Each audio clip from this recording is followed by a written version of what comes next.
I've got these lower brackets mounted now. So I'm going to show you last few things here. Again, ABS line. I had it detached there before. There's another attachment point up there. Do them both so you get yourself tons of slack. You don't want to be reefing on that.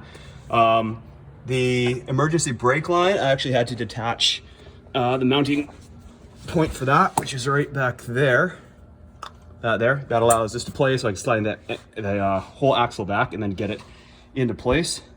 So as you can see, this now extends where it used to sit. So this whole axle used to be mounted up there, and it's dropped down, I think it's 4.5 inches now. And the point of all of this is, as you know, a lot of guys do this mod and they just put bigger and bigger stuff in. You can imagine if you're doing that, you're dropping your swing arm this way, which is actually shoving your tire towards the front of the wheel well. And if you look at a lot of guys' lifts, this rear wheel, if they go fat, is riding right against the front there, and the gap in front of the front and the back is totally different. So by dropping this 4.5 inches, it's gonna keep the geometry of the back far more consistent. So yeah, so I've got it all in there. You can see what it looks like on this side.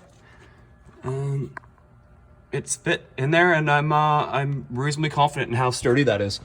It felt really solid, and I kept on both sides, and let me see over there. I kept all the bolts loose on the brackets and made sure I could get the axle in first, and then tightened everything up once it was all in place. So the only two things I would note, I didn't make this wide enough this way, but that angle piece that's required for the structure kind of prevents that. So what ends up happening is in the front of the axle here, it's not perfectly 2 inches round like that. It has a little flange on the front, and that was hitting there on the inside so that the axle wouldn't actually slot in as far as it was. So there's what's left of it. It's a little metal piece with a little bit of rubber on it.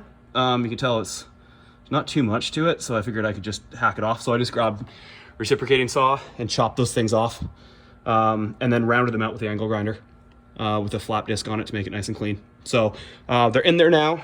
They're slotted in. Everything's cranked up nice and tight. So I'm going to start reassembling all the lines, and I'll swap in the strut tower as well, and then do the spring lifts at the bottom as well. So I'll show you guys the next steps.